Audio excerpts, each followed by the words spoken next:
And with that, I will actually already finish my short intro and start by introducing our first keynote speaker. He's been here for years and years in a row. He just told me it's going to be his last year. Let's quote him on that. Let's not quote him. I hope you're going to be back next year. So Elias Pöyry, co-founder and Chief Business Development Officer of Verta, is going to talk about it's all about the economy, how to launch and operate a profitable CPO network. So he's going to be sharing 10 years of insights and numbers from the industry as leading multi-tenant platform in Europe and Asia. So thanks, Elias. Please join me on stage.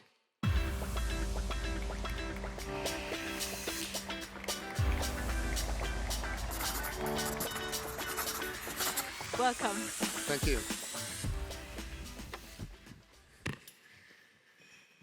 Good morning, everybody. I hope you had a great night. Some of you might have had even better night, the ones who are not yet here.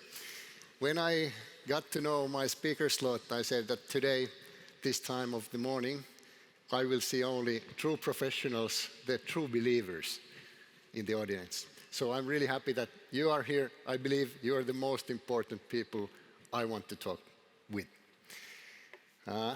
Yesterday, Orlin from Ampeuco started by introducing his worries about the CPO profitability. So we share this worry. We share this worry because we both want to serve CPOs that grow, because that's the way we grow. I'm going to give some insight, some numbers, and some ideas on what can we do about it. I feel, let's say, more optimistic than he did yesterday. So I hope after this discussion you will too. So I'm going to walk this through basically in three parts. Which first one is I'm going to show some macro and microeconomic drivers. Then some ideas on what we have done together with our partners to touch the profitability, and finally, of course, the paid part, so a little bit introduction on what we are doing as a company. So let's start with the macro. If we look at the world economics, you see two kinds of numbers there. The bigger numbers are from the original slide, already 2 years back. So we cannot say this was something that happened just without the warning. We knew. Of course, the situation is not even as good or is even worse than we figured before. But these are GDP growth numbers in the market areas. And it's obvious that in Europe we are in stagnation. What it basically means is that we are not seeing growth. If we look at the market status now, what happens, which are the biggest EV markets by units? It's obvious China is leading, but Europe is the number 2 market. So this is the kind of a flash report status that we often refer to and say we must stay in Europe. Europe is the most important part. But if we look at the other side of the slide, we realize that Europe is not growing. It's very, very stagnated. But on the other hand, if we look at the rest of the world, especially Australia, New Zealand, Southeast Asia, but also other markets like South America, we are seeing a lot of growth. So how we see it as a global platform is that there is usually not a global recession going on, but there are markets that sometimes grow faster, sometimes slower. So what this means is EV is here to stay. EV growth will continue also in Europe, but this is the moment we all have to see how we are going to manage the little downturn we are facing now. So why do we have this downturn? If we look at this economic chart of the indexes, first of all, there is this GDP growth that's really plummeted. The interest rates have gone up, but they are not going down yet. And then, of course, inflation, thankfully, now has stabilized, but there is a huge peak in inflation growth. So together, these three drivers make also our industry very, very volatile, because we are highly dependent on these macroeconomic figures. Why is that? Because EV market growth in numbers actually is a simple equation. It's GDP, it should be times, not plus. GDP times car sales per year in that current market times emission taxes plus incentives. Incentives is something we all know about. They're really cool when they're there, and then suddenly they're gone. And this makes this market very unpredictable and volatile, country by country. And it's very hard to plan a strategy where you take the most of the growth of the market when the incentives are in place, but on the other hand, you're prepared when they're not there anymore. But this is the core equation why macroeconomics is the fundament of how we must plan our future. That's how we've seen together with our customers and partners. Now, how does this impact in CPOs then? There is some analysis we made with public figures of public CPO companies. I don't call them by name. Some of them you might recognize, some not. The reality is, however, that according to public data, public CPOs have lost most of their value in the stock markets. And there is no visibility on the growth of the value at the moment as we speak. So if we look at these same public figures, the annual reports or listed company financial reports, sorry for small numbers, you will get the handout. What it means basically is that the fixed cost of CPOs are so high that the current volumes, they really cannot maintain the level of fixed cost. They cannot carry the fixed cost. At the same time, we have the challenge of high expansion costs. And you know, it's a bit of a balance, because if you stop investing and wait, somebody will invest. And the later you invest in your network, the higher the cost of market entry, the higher of cost of market share is. Now this is the tricky part maybe, because if you're an investor and the cost of capital is zero, like zero interest rate, you want to invest ahead of the market. But on the other hand, when it changes, the environment changes really quickly, and you're in a situation of we want profitability instead of growth. And balancing between these two, investing realistic amounts every year to keep up the growth while simultaneously stabilizing the company economy in a way that it's sustainable, is the very strong initiative that is needed. And at the moment we are in a situation with, at least with these public numbers, with these listed CPOs, is that the payback time, even without fixed cost of the network, is really long. It will never pay back. The investment will never pay itself back, unless there's a huge valuation increase in the, let's say, network location contracts or something that we have not expected.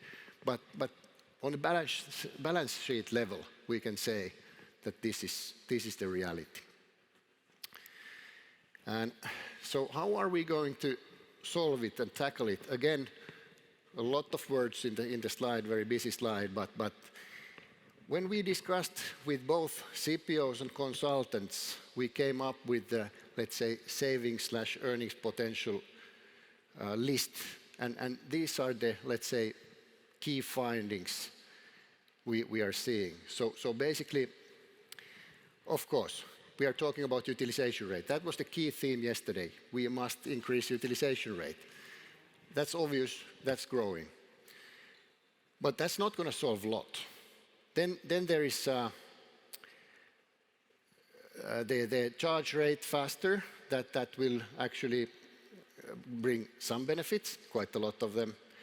And then there is the electricity price risk hedging, either done by just electricity plus pricing or dynamic pricing or hedging the electricity price. But then there are more to do, and the more to do is about automation and reducing the cost, the OPEX, the cost of personnel in the company. And of course, that means also that some things that would be cool to develop internally might not be reasonable at this stage. Like we see the huge 50% opportunity to reduce cost by reducing this kind of cost streams. And of course, capital expenditure, we are doing really small sites at the moment. Very few companies are doing mega sites that have hundreds of chargers or tens of HPC chargers. And of course, the site optimization is something that really brings value both on the profit side as well as on the cost side. And finally, the scalable processes for go-to-market expansion and selection and design of sites. At the moment, there are still individual projects which need a lot of human-intensive, work-intensive, labor-intensive resources. So where does all this lead to? We talk about reliability, bringing more utilization, and that's the, let's say, golden egg of the industry. But we don't believe that's going to solve a lot. The reality is that if we look at these CPOs we mentioned, the free cash flow situation is pretty scary. Hence, something has to be done quite urgently. So we listed with our partners 5 key success factors of a CPO that we believe are helping in this equation.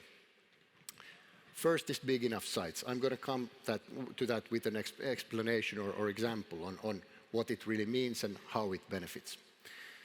Secondly, the utilization rate and the user falling in love with just your network is about new, reliable hardware.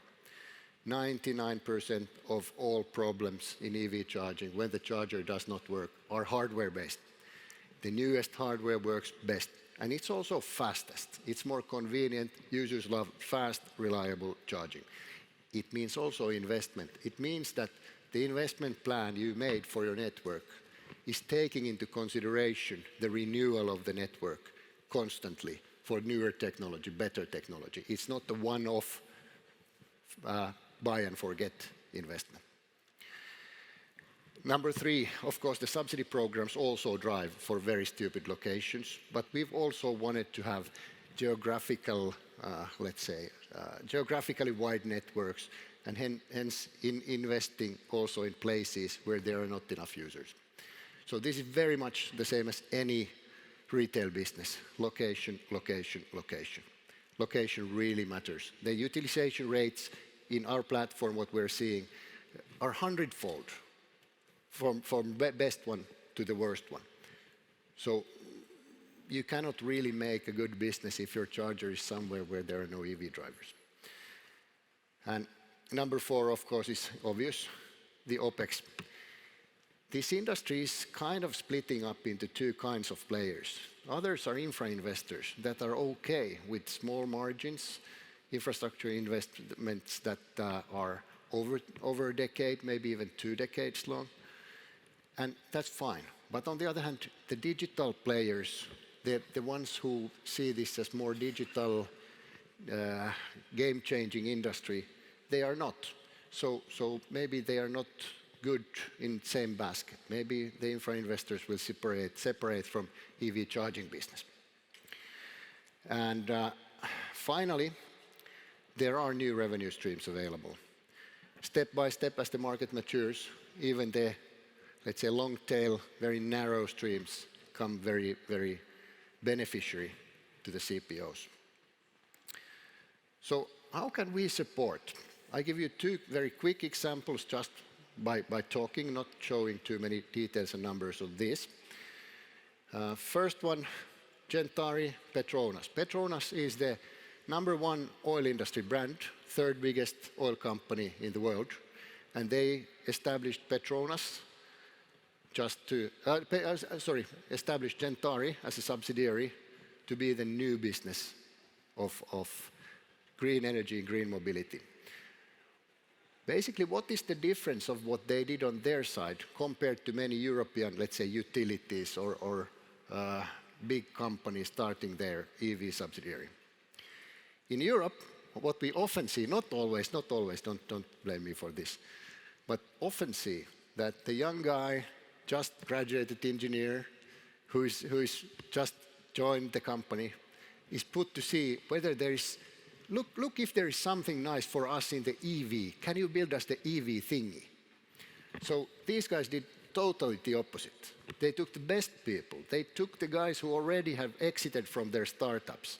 They took senior management from Petronas, who had all been to best American business schools. They said, we want #1 team in this new business if we want to be the market leader. That's the first difference on their side. The second part was that let's not develop anything that we don't need to develop to localize on this market. Let's try to find best professionals in the world to work with and learn from them. Hence, they selected us, and like they said, everybody was there, and everybody was interested in partnering with them, so they made the choice. They believed in us.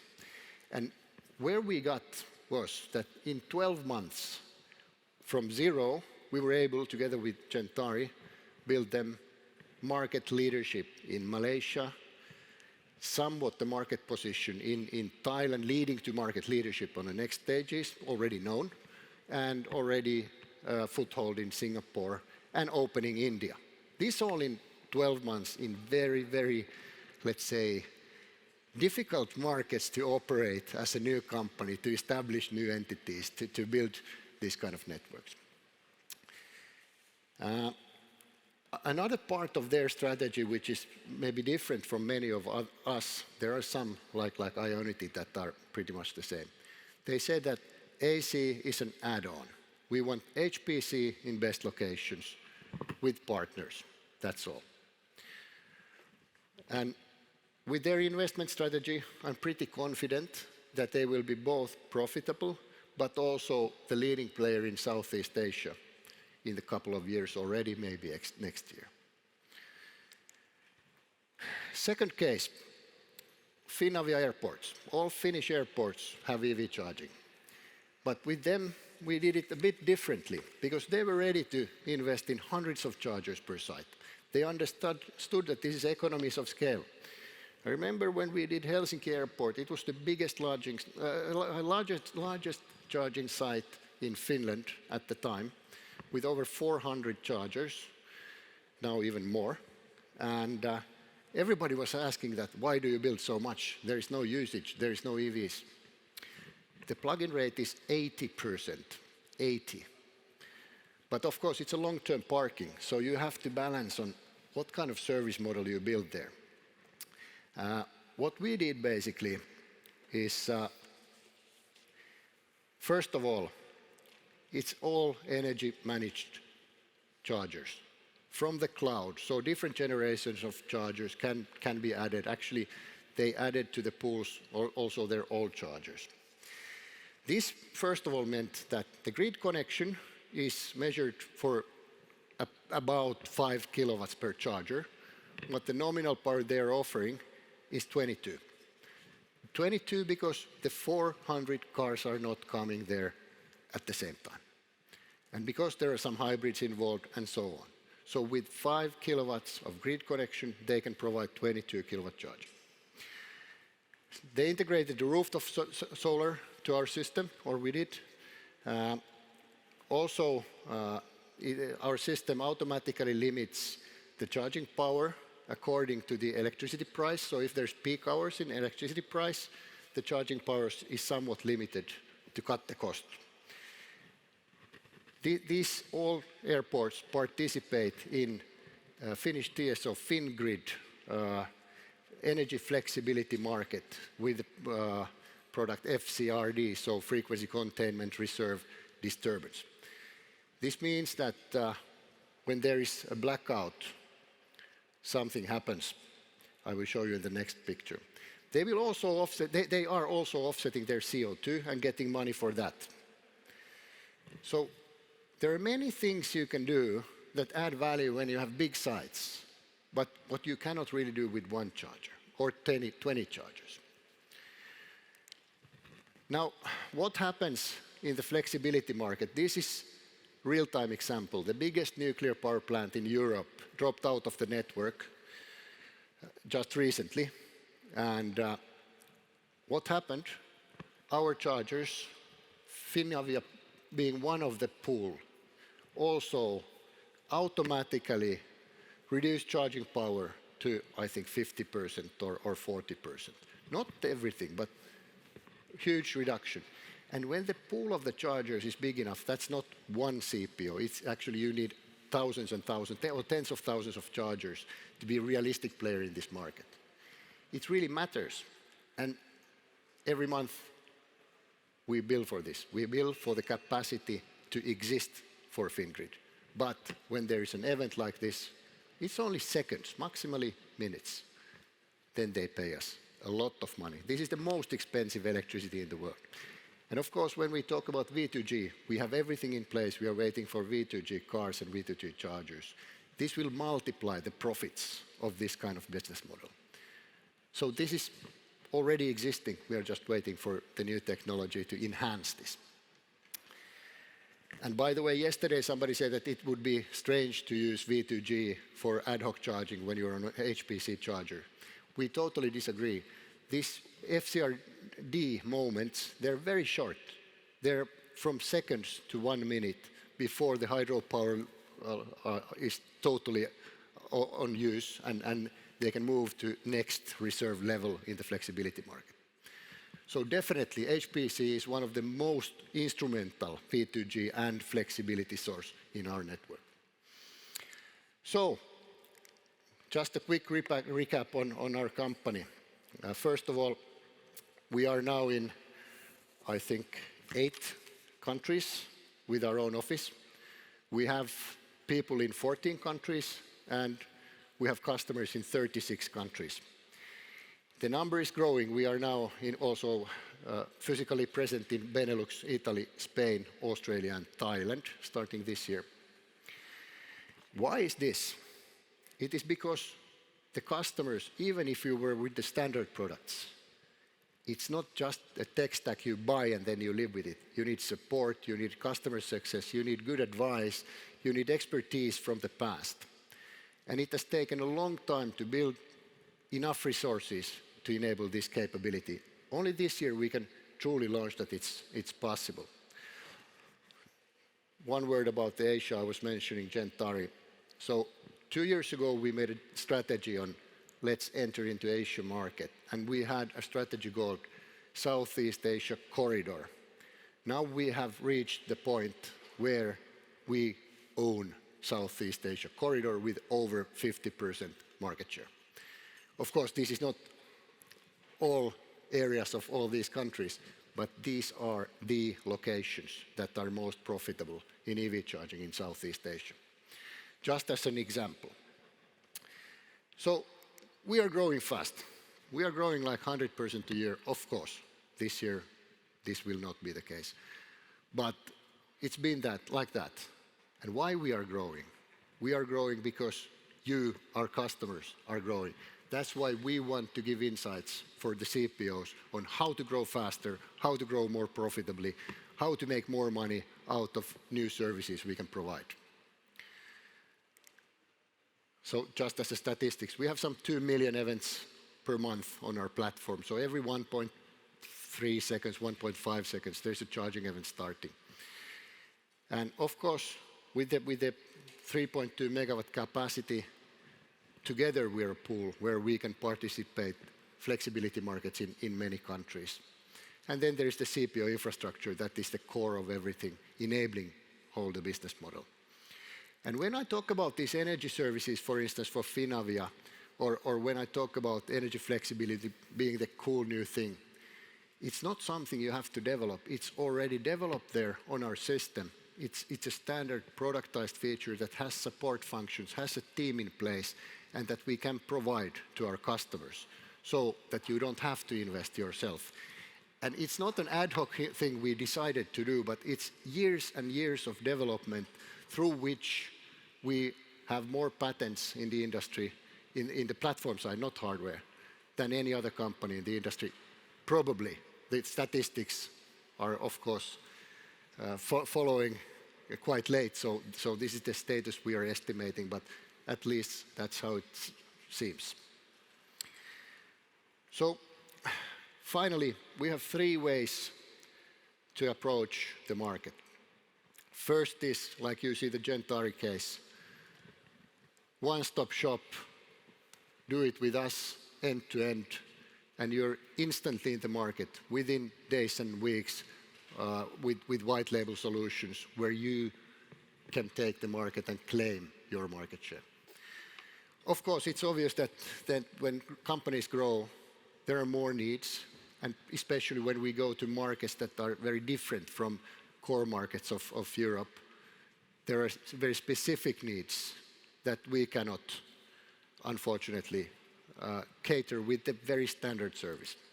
Hence, we have the modular side of the service, which means that the standard is only the core, but on top of that, we have apps, documented apps, that we can provide to you, so you can build whatever you want.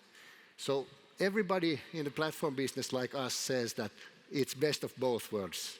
You can either build yourself, or you can do part with us, or then you can mix and match. But the difference is the number 3.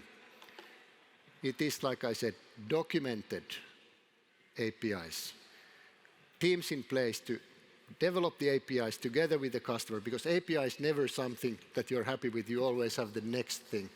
And then finally, the managed services, the support in place, the full organization to be there with the customer.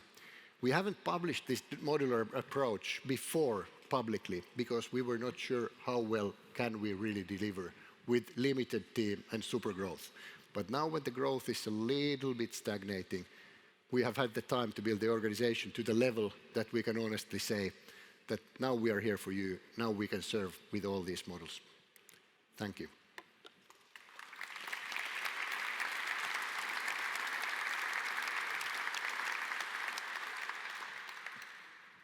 So, thank you so much. Thank We you. run Sorry a little for bit taking a over little bit time. over. So we have time for one online question. I already got a sign here. So, what are the current economic incentives for EV drivers to participate in vehicle-to-grid? That's a good question, and that's of course up to the EMSP who is running it, or the CPO who is running it. So this is pretty much unfinished business model yet, in a sense that who owns the V2G is not that simple. It might be the platform, the CPO, the driver, or the EMP, and depending on the contract. But there is, of course, capability. We have a capability to give, price reductions, give whatever green credits, whatever. Everything is kind of possible. We have done some tests.